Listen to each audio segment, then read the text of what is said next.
धन्यवाद या सगळ्या सविस्तर माहितीसाठी। आपण आता थेट जातोय वैभव सोनवणे आमचे प्रतिनिधी पुण्यातून आपल्यासोबत आहेत, त्यांच्याकडे आपण थेट जाऊया।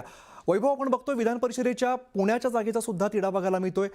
कोणाचा दावा आहे, कोण निवडून येऊ शकेल, काय पुण्यात चर्चा होतीये?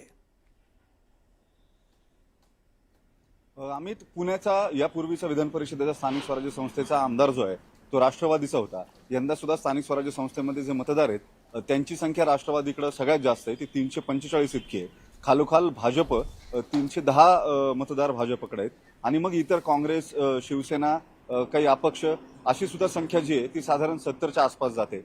भाजपनं दुसऱ्या नंबरवरती असून सुद्धा खरा दावा जो आहे तो राष्ट्रवादीने केला। यापूर्वी आमदार राष्ट्रवादीचा होता, अनिल भोसले हे राष्ट्रवादीचे स्थानिक स्वराज्य संस्थेच्या कोट्यातून आमदार होते। त्यांच्या पाठोपाठ आता ही पुण्याची जागा जी आहे विधान परिषदेची ती आपल्याला मिळावी यासाठी सुनेत्रा पवार प्रचंड आग्रही आहेत। मात्र भाजपचे स्थानिक आमदार जे आहेत जिल्ह्यातले त्यांनी एकत्रितरित्या मुख्यमंत्र्यांची 2 दिवसापूर्वी भेट घेतली होती मुंबईमध्ये आणि ही जागा आपल्याला मिळावी किंवा ही जागा भाजपकडे घ्या अशा स्वरूपाची मागणी करण्यात आली।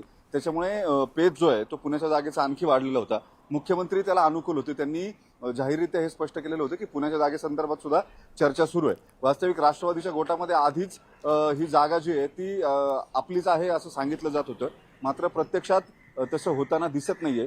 भाजपही त्या बाबतीमध्ये आग्रही दिसून येते आणि मुख्यमंत्र्यांनी सुद्धा त्याला दुजोरा दिलेला आहे। त्याच्यामुळे या सगळ्या प्रक्रियेमध्ये जागा नेमकी सुटते कुणाला, आता सकाळपासून ज्या चर्चा सुरू आहेत किंवा जे निरोप खाली देण्यात आलेले आहेत त्याच्यानुसार पुण्याची जागा ही राष्ट्रवादी अजित पवार पक्षाला सुटलेली आहे या चर्चेमध्ये असं सांगण्यात येते। मात्र हे सगळं जरी असलं अधिकृतरित्या याची कुठलीही घोषणा करण्यात आलेली नाही। आता उद्यापासून अर्ज जे आहेत ते अर्ज विकत घेतले जातील उमेदवारीसाठीचे, त्यावेळेस नेमकं काय होतं हे पाहणं महत्त्वाचं ठरणार आहे। किंवा त्याआधी जर आजच्या दिवसभरामध्ये याच्या संदर्भातली काही अधिकृत माहिती जी आहे ती जर समोर आली तर मात्र नेमकी जागा कोण लढवणार हे निश्चित होईल।